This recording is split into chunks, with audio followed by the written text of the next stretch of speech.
Hello students.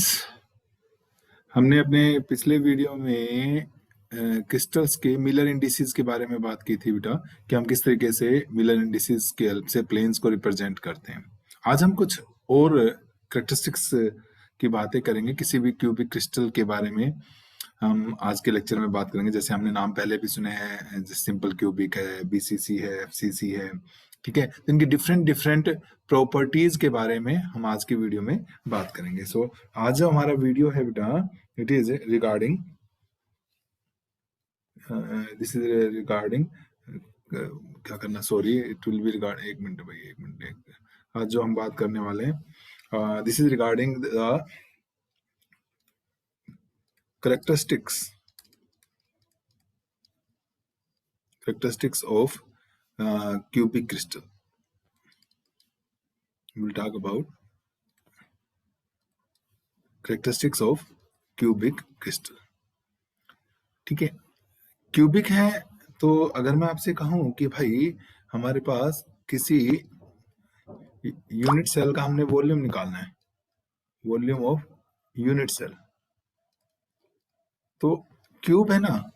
Cube है तो उसकी सारी की सारी जो डायमेंशंस होंगी बेटा, वो क्या होंगे, आपके बराबर बराबर होंगी। जो लेंथ है, ब्रेड्थ है, ठीक है कि नहीं है, ये सब की सब जो होंगी बेटा,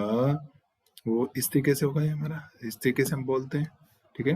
तो ये जो हो गया, मान लीजिए ये भी ए है, होगा क्यूबिक है तो ये भी ए होगा और ये भी ए होगा। तो अगर मैं पूछूं आपसे कि भाई जो मेरे पास एक साइड जो है वो ए है, मींस जो हम कहते थे 3 ट्रांसलेशनल वेक्टर्स की बात करते, ए बी सी जो लिखते थे, तीनों ए के बराबर हैं। तो सीधी सी बात है, वॉल्यूम से तो आपसे पूछूं मैं तो नो डाउट आप मुझे बता सकते हैं, it will be a into b into c. So ये क्या आ जाएगा मेरे पास, it will be a cube. Volume of the unit cell क्या आ जाएगा, ए क्यूब आ जाएगा, ठीक है। Now let us find out number of atoms.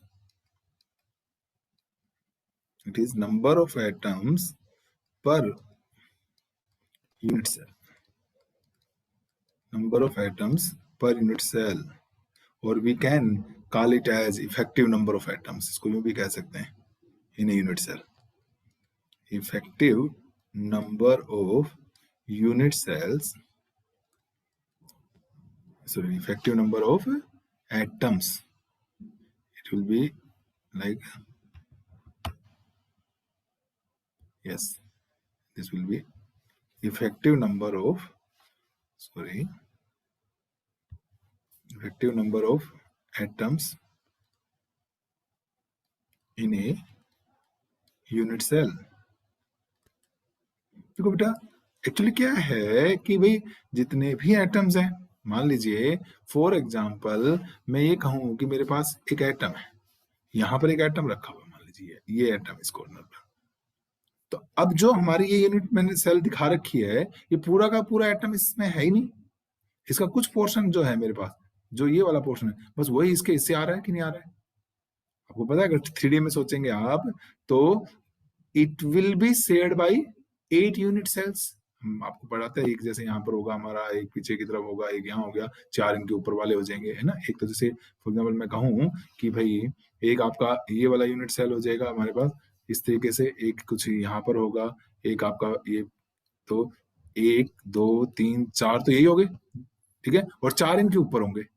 Total कितने हो जाएंगे, 8 यूनिट सेल को टच करता है कि नहीं करता है। तो इसमें अगर मैं कंट्रीब्यूशन पूछूं इसका, तो आपके पास कितना कंट्रीब्यूशन आया, 1/8 आया कि नहीं आया, बताइए,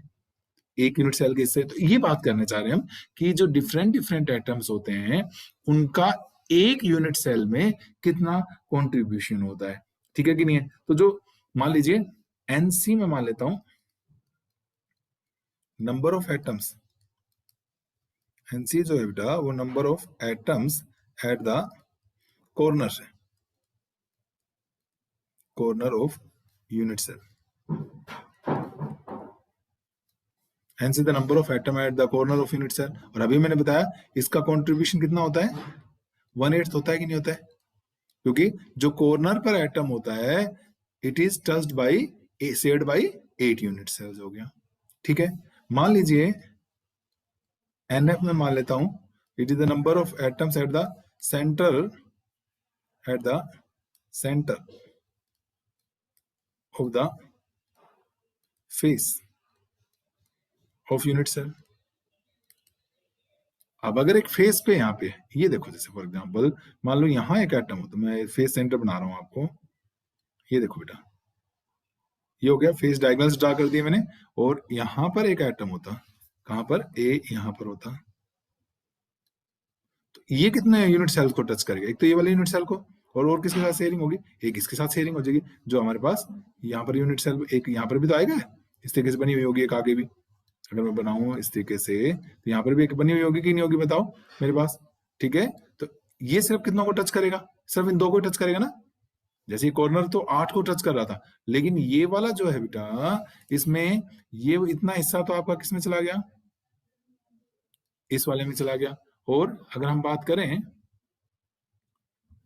ये वाला जो है ये इसमें चला गया, तो सिर्फ दो को टच कर रहा है, तो इसके हिस्से सिर्फ रेड वाला पोर्शन है ना, जो मैंने ब्लू वाली क्यूब दिखा रखी है बेटा, इसके हिस्से तो सिर्फ ये वाला पोर्शन है, तो कितना हिस्सा है इसके, हाफ करता है कि नहीं करता है, ठीक है। एंड सिमिलरली अगर हम बात करें बेटा कि भाई हमारे पास कहां पर है, हमारे पास कहां पर रखा है, तीसरी पोजीशन क्या मान सकते हैं बेटा, इन सेंटर पे मान लो, बॉडी सेंटर पोजीशन में, इनसाइड मान लें ना, eight the centre of body, या यूनिट सेल की बात कर रहा हूं मैं। अब अगर सेंटर के ऊपर है, बॉडी सेंटर कौन सा होता है, देखो ये वाला होगा, आपने इसको मिला दें, आप इसको मिला दें बेटा, ठीक है कि नहीं, और अब मैं एक एटम यहाँ पे रख दूं, यहाँ पे अंदर अंदर, ये तो पूरा का पूरा क्या हो गया बेटा, बॉडी के अंदर ही आ गया ना ये वाला एटम, देखो ये तो किसी भी यूनिट सेल को टच नहीं करेगा, और किसी यूनिट सेल को टच नहीं करेगा, सिर्फ इसी को टच करेगा ना, ये तो बिल्कुल बिल्कुल सेंटर पे आ गया, तो ये इसका कंट्रीब्यूशन क्या हो गया, कंप्लीट कंट्रीब्यूशन हो गया कि नहीं हो गया, तो ये तो मुझे क्या करेगा बेटा, पूरा पूरा कंप्लीट होगा। तो अगर मैं कहूं कि इफेक्टिव नंबर ऑफ एटम्स, इस तरीके से जो पोजीशंस मैंने लिखी बेटा, तो अब मैं कहूं कि मेरे पास एन जो हो गया, ये जो मुझे निकालना है, ये एन क्या चीज लिख रहा हूं मैं, number of atoms per unit cell, per unit cell, तो ये क्या होगा देखो, यानी जो सेंटर पे है ना, सेंटर कह रहा हूं, कॉर्नर पर है बेटा, उसका 1/8 कॉन्ट्रीब्यूशन करना पड़ेगा आपको हमारे पास, सो NC/8 हो गया बेटा, प्लस फेस पर है, आपने कहा एक फेस पर जो है वो सिर्फ हाफ कंट्रीब्यूशन देता है, एन फेस वाला, और प्लस अब देखिए जो इनसाइड है वो पूरा का पूरा कंट्रीब्यूशन देता है, तो ये एक फार्मूला निकल कर आ गया मेरे पास, किसके लिए बेटा, number of effective atoms per unit cell के लिए, number of effective atom per unit cell निकालना है। जैसे मान लीजिए फॉर एग्जाम्पल, अगर मेरे पास, हमारे पास क्या है कि भाई एक है सिंपल क्यूबिक है, सिंपल क्यूबिक, अब सिंपल क्यूबिक में क्या होता है, बस सिर्फ कहां पर होते हैं बेटा, सिंपल क्यूबिक में सिर्फ कॉर्नर्स के ऊपर होते हैं ना, सिर्फ कॉर्नर कॉर्नर पर होते हैं, हर एक कॉर्नर के ऊपर क्या होता है आपके पास, एक एटम होता है, तो हर एक कॉर्नर पर यानी कि 8 हो गए, 8 कॉर्नर के ऊपर 8 एटम्स हो गए बेटा, फेस पे कोई नहीं होता, इनसाइड कोई नहीं होता सिंपल क्यूबिक में, सारे के सारे सिर्फ और सिर्फ कहाँ होते हैं बेटा, कॉर्नर्स के ऊपर, 8 कॉर्नर्स के ऊपर 8 होते हैं, ओके। तो हमारे पास क्या हो गया, N effective number of atoms कितने आ गए सिंपल क्यूबिक में, 8/8 plus 0 plus 0, N equal to कितना आ गया, 1 आ गया कि नहीं आ गया बताओ, एन इजिकल टू 1 आ गया सिंपल क्यूबिक में, on the average effective number of atoms क्या होंगे बेटा, 1, और इस ऐसे को हमने क्या कहा था याद करो, परमिटिव यूनिट सेल भी कहते हैं, पहले बताया था मैंने, जिनमें इफेक्टिव नंबर ऑफ एटम्स 1 पर यूनिट सेल हो, उनको हम क्या बोलते हैं बेटा, परमिटिव यूनिट सेल भी बोलते हैं। मान लीजिए मेरे पास दूसरा एग्जांपल लेते हैं कोई, मान लीजिए आपके पास FCC पोजीशन है, फेस सेंटर्ड, फेस सेंटर्ड में क्या होता है आपका, हर एक कॉर्नर पर तो होता ही होता है,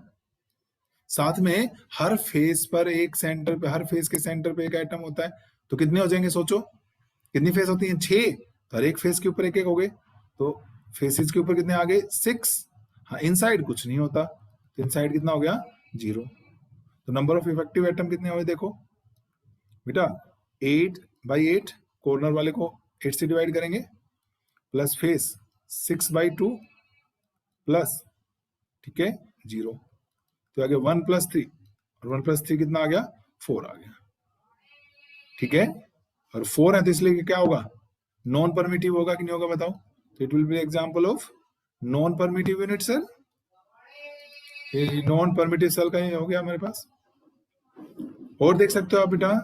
मान लीजिए बीसीसी की पोजीशन देखें हम, बॉडी सेंटर्ड क्यूबिक, इसमें क्या होता है, हर एक फेस पे तो होता ही होता है ना, सॉरी हर कॉर्नर पे तो होता है, तो 8 कॉर्नर पे 8 हो गए, और साथ में क्या होता है, एक बॉडी के सेंटर पर होता है, इनसाइड एक होता है, और साथ में लेकिन फेसेस पर तो एक भी नहीं होता है, तो फेस का क्या हो गया, 0 हो गया। तो एन कितना आ गया मेरे पास, it is 8/8,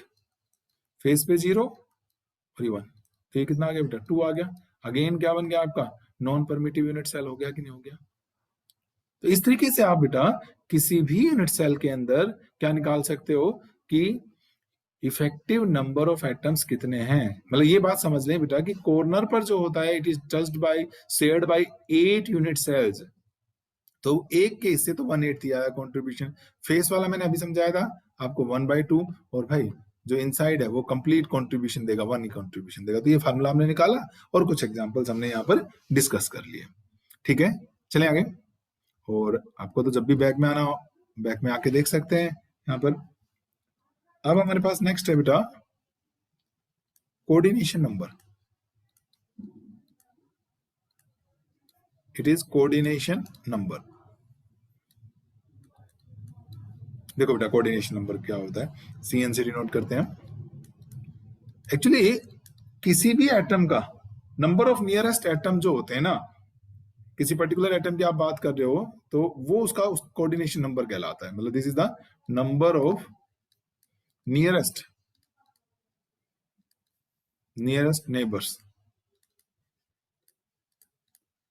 neighbour atoms of given atom. कोई भी एटम है बेटा, उसके नियरेस्ट कितने एटम्स हैं उनको हम उसका क्या बोलते हैं बेटा, कोऑर्डिनेशन नंबर बोलते हैं। जैसे फॉर एग्जांपल अगर आप बात करते हैं बेटा सिंपल क्यूबिक की, हम बात करें सिंपल क्यूबिक की, मैं कहता हूं सिंपल क्यूबिक में कोऑर्डिनेशन नंबर जो होगा वो कितना होता है, 6 होता है। समझे कैसे, हर एक कॉर्नर पर होता है ना बेटा। देखो थोड़ा सा समझा रहा हूं आपको, ये क्यूब है, मे बी आपको साइज मेरे से थोड़ा छोटा बड़ा बन जाए, बट जब हम बोल रहे हैं क्यूब है तो मीन्स क्यूब है। मान लीजिए बेटा मैं क्यूब ट्राई कर रहा हूं बनाने की, इस तरीके से ये क्यूब बन रहा है, ठीक है। हर एक साइड कितनी है बेटा, ए है। अब क्या है कि भाई मान लो यहां पर एक एटम है, ठीक है, ये एक एटम रखा हुआ है यहाँ पर। सिंपल क्यूबिक में तो सिर्फ कहाँ होते हैं एटम्स, कॉर्नर पे एटम है, ये मैं दिखा रहा हूं आपको, ये एटम्स है, लेकिन ये तो एक यूनिट सेल है ना। अगर आप ऐसे ऐसे और देखेंगे तो अब हमारे पास देखो यहाँ पर भी एक होगी, मैं एक दूसरे कलर से ड्रा करता हूँ, मान लीजिए एक इधर भी होगी ना, एक इस तरफ होगी बेटा, एक इस तरीके से हमारे पास आएगी,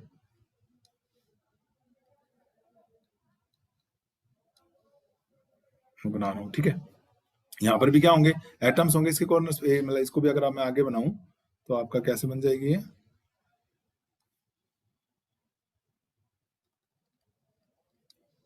ये होगी बेटा, ठीक है। अब आप देखो कि मैं बात करूं एटम्स की, तो यहां पर क्या है, एटम्स यहाँ है, ये एटम्स है। अब इस तरीके से समझना पड़ेगा आपको, ऐसे ऐसे आप ये कोई भी एक कॉर्नर होता है वो 8 को टच करता है। अब जैसे ये वाला है बेटा, अब इसके नियरेस्ट देखो, एक ये डिस्टेंस पर हो गया, एक, ये 2, इधर भी हो गया 3, एक ये हो गया ए डिस्टेंस पे 4। इस डायग्राम में तो फिलहाल जो दिख रहे हैं ये होगा। देखो अगर आप इसकी बात करते हो बेटा, डिस्टेंस A√2 हो गई, A√2 हो गई, बाकी सबकी डिस्टेंस आप देख सकते हैं इससे ज्यादा होगी। कोई भी कॉर्नर उठा लें, ये उठा लें, ये उठा लें, A√2 होगी, यहाँ पर तो कुछ और ज्यादा हो जाएगी, √3 हो जाएगी। ये 4 एटम तो होंगे, और भी तो होंगे, कहाँ कहाँ और होंगे। देखो बेटा हमारे पास क्या होंगे, 2 क्यूब ये है ना, तो इसी तरीके से 2 इधर आएंगे, मतलब समझ लो इसकी मिरर इमेज बनेगी। तो जो पॉइंट नंबर 1 है मैं यहाँ दिखा रहा हूँ, यहाँ पर कहीं ये एक्चुअली बाहर की तरफ है।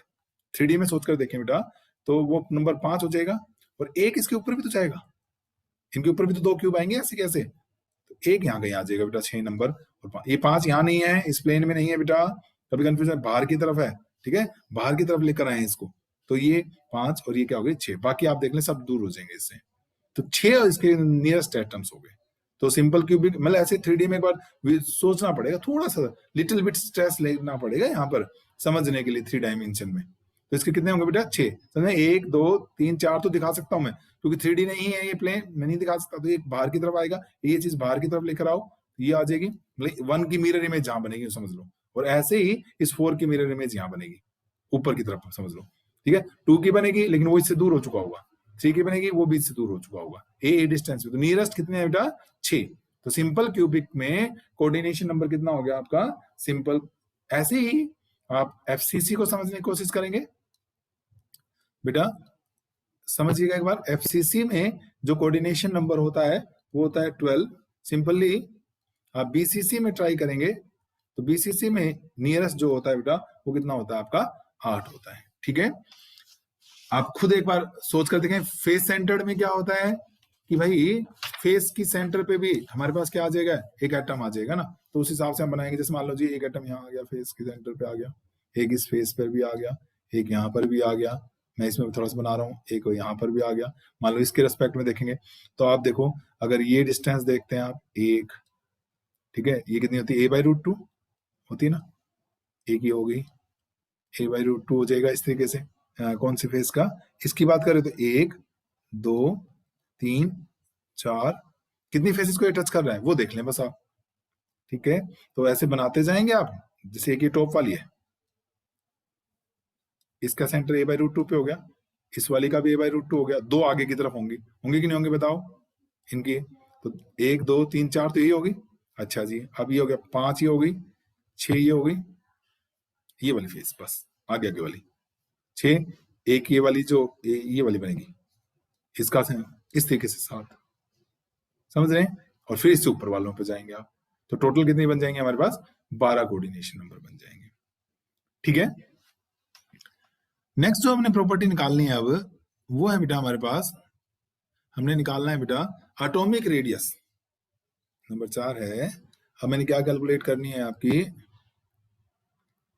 एटॉमिक रेडियस कैलकुलेट करनी है, ठीक है, in terms of lattice parameter, in terms of lattice parameter. Lattice parameter क्या है बेटा, ए क्यूब है ना, वैसे तो एबीसी होते हैं लैटिस पैरामीटर, लेकिन अगर सिंपल हम बात करें क्यूब की तो एबीसी तीनों इक्वल हो गए, तो हमारे पास लैटिस पैरामीटर क्या आ गया, ए आ गया, ठीक है। तो हमें निकालना है, तो हम ये एक अज्यूम करके चलेंगे 2-3 बातें जिसमें कि पहले एक तो भाई सारे के सारे जो एटम्स है ना, हम ये मानकर चलते हैं कि all atoms are identical in shape, atoms are identical in shape and size और हाँ, ठीक है। और दूसरा हम क्या मानकर चलेंगे बेटा कि atoms are touching each other, atoms are touching each other, ठीक है। जिसमें आपको एग्जांपल की हेल्प से समझाता हूं बेटा, आपको समझ में आएगा। मान लीजिए मेरे पास सिंपल क्यूबिक है, हमारे पास क्या है, पहला एग्जांपल ले रहे हैं कि हमारे पास क्या है, सिंपल क्यूबिक ले रहे हैं हम, इट इज सिंपल क्यूबिक। देखो सिंपल क्यूबिक के अंदर आप कोई भी एक फेस दिखा दूं मैं आपको, जैसे मान लीजिए यूं देखो बेटा, सिंपल क्यूबिक ये है बेटा सिंपल क्यूबिक, ठीक है। हर एक साइड कितनी है, ए ले रखी है आपने, लैटिस पैरामीटर कितना है मेरा, ए लैटिस पैरामीटर है, और हमारे पास यहाँ पे अब देखो सिंपल क्यूबिक में मैं एक फेस दिखा रहा हूँ बेटा, समझो टॉप व्यू दिखा रहा हूँ, ऊपर से एक क्यूब रखी हुई है और आप उस क्यूब को कहां से देख रहे हैं, ऊपर से देख रहे हैं, ठीक है कि नहीं है। तो क्या होगा, हर एक कॉर्नर पर एटम है, एक एटम, दो एटम, सॉरी मैंने क्या कहा था, एटम टच करते हैं बेटा, 3 एटम और sorry there is some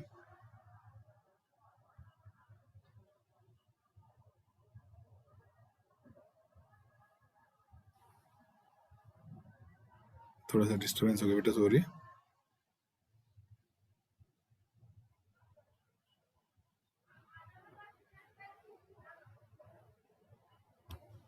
I don't know what happened, because मुझे तो ज़्यादा तो आ नहीं रहा है, और ये नई चीज़ें सीखी थी मैंने कुछ। यस, ये मिल गया बेटा, सॉरी। अब क्या है, ये भाई टेक्नोलॉजी है, और इस टेक्नोलॉजी की हेल्प से मैं आप लोगों से मिल पा रहा हूँ, ये भी अच्छी बात है, ठीक है ना। तो चलिए, अब बना रहे थे बेटा हम, मैं ही बना रहा था कि एटम्स क्या होते हैं, स्फेरिकल होते हैं, सेंटर यहाँ पे, ठीक है, और वो सारे एक दूसरे को क्या कर रहे होंगे, टच करते हुए होंगे,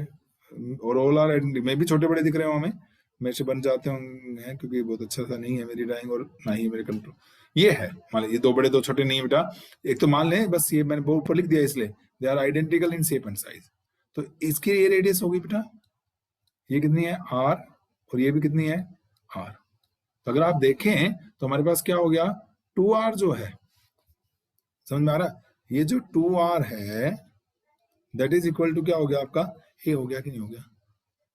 साफ दिख रहा चाहिए, यहां से देख लो, ये क्या है, आर और ये आर, तो 2r किसके बराबर हो गया, ए के। तो आर अगर आप निकालेंगे बेटा, तो आर कितना आ जाएगा, ए बाई 2 आ जाएगा। आर की जो वैल्यू आएगी it will be A by 2 होगी, किस केस में, सिंपल क्यूबिक में, एटॉमिक रेडियस निकल आई मेरे पास। चलो आगे, मान लीजिए अब मुझे क्या करना है बेटा, दूसरा बॉडी सेंटर्ड क्यूबिक में निकालना है। उसमें क्या होता है कि पूरा आपका सेंटर पे भी होता है, बॉडी के सेंटर पे होता है, और दूसरा कहां पर होते हैं बेटा, हमें क्या करना है, एटॉमिक रेडियस निकालनी है, किस केस में, बीसीसी में निकालनी है।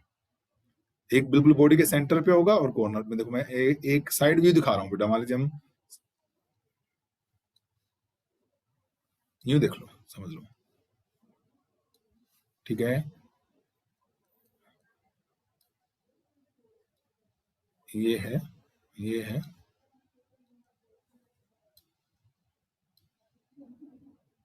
ये इस तरीके से ना,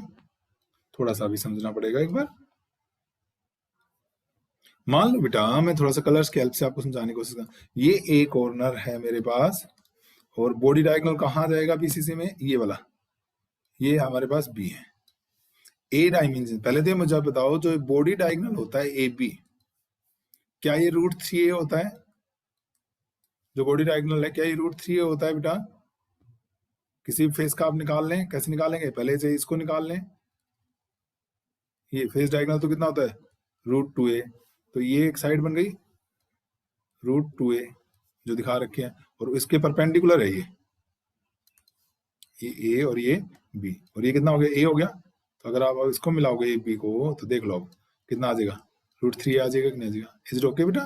ये मान लीजिए कोई सी पॉइंट था, तो ये सी पॉइंट था, ए सी, तो फेस डायगोनल है, √2a होगा, फिर उसके परपेंडिकुलर सी बी, इसके परपेंडिकुलर है, ये देख सकते हो आप। तो ये कितना आ गया, √3a आ गया कि नहीं आ गया। तो ये तो बॉडी डायगोनल बता दिया मैंने, कौन सा था ये बॉडी डायगोनल। अगर हम बनाए हैं यहाँ पर इस बॉडी डायगोनल को, तो ये मैं थोड़ा सा कंट्रोल करके कोशिश करता हूँ बनाने की ना। ए को किससे मिलाना है बेटा आपने, बी से मिलाना है, ठीक है, ये हो गया, √3a हो गया। अब यहाँ पर क्या है, एक तो इस सेंटर पे एटम है, हो गया, एक ये बी के ऊपर एटम है, और ये 3D में अगर देखें तो ये मतलब मैंने बताया था, अभी एटम क्या करेंगे, तो ये देखो, आपको लग रहा होगा बहुत बड़ा दिखा दिया सर, ये तो बहुत छोटा बना दिया, भाई ये तो है ना, एक्चुअली 3D नहीं है ना, मतलब ये 3 एटम्स है, मतलब ये इसमें देखो, ये √3 है ना, या यूं समझ लो, इसका सेंटर यहाँ गई था, एक ये है, अब आपको समझ आए, ये एक ये है, इस तरीके से ये 3 जो है, एक ये है बेटा। तो ये न्यू नहीं बहुत बड़े छोटे हैं, ये तो समझाने के लिए इस तरीके से है भाई, ओके। तो अब देखो, जो √3a था, अगर आप देखें ये चीज आर, यहां से यहां तक कितना, 2r डायमीटर, और फिर ये भी सेंटर होगा ना, आर, मतलब यहाँ पे भी देख सकते हो, ये चीज यहां से यहां तक बेटा आर, ये सब सेम साइज है 2r, और भाई ये भी यहाँ से यहाँ तक, तो आपको लग रहा होगा बहुत छोटे बड़े हो गए, पर ये 4r हो गया कि नहीं हो गया, 2r r r, तो कितना हो गया, ये 4r हो गया, और 4r किसके बराबर आ गया, √3a के बराबर आ गया। ये यूज होंगे बेटा आगे, इसलिए याद करना है इनकी वैल्यूज। तो ये कितना आ गया, √3/4a आ गया मेरे पास।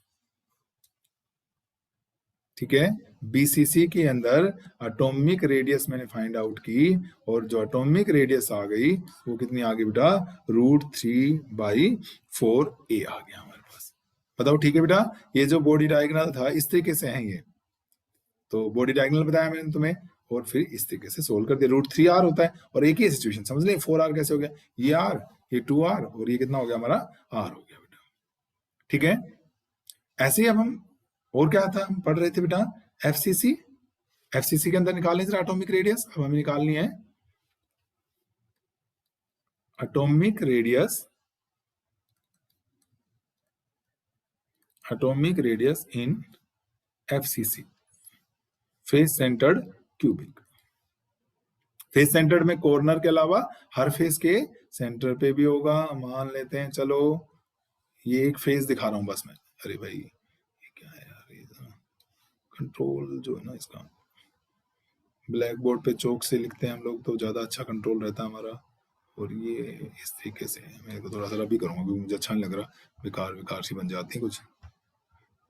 पर ये भी अच्छा ही है वैसे तो।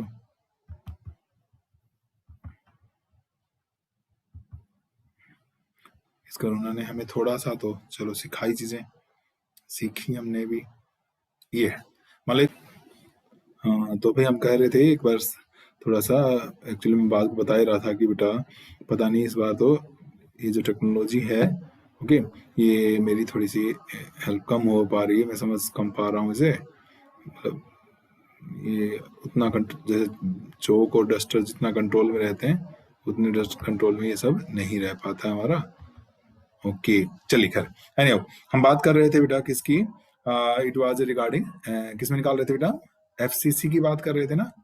It was FCC. तो मैंने ये कहा था आपसे कि भाई ये है मेरे पास, ये है एफसीसी, ये ए है, ये भी ए है, ठीक है, और ये जो चीज है बेटा डायगोनल, ए बी जो डायगोनल है, ए बी जो मेरा डायगोनल है वो कितना हो गया आपका, √2r होता है। अब एटम्स कैसे रखें वो और देख लेते हैं हम इसके अंदर। ये देखो पिछली बार तो ये बस एक फेस का सेंटर है,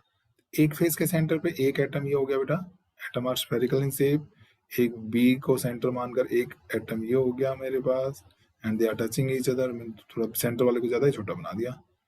कोई बात नहीं, let us suppose all are of identical size. ठीक है भाई, तो ये कितना हुआ बेटा आपका यहां से यहां तक r,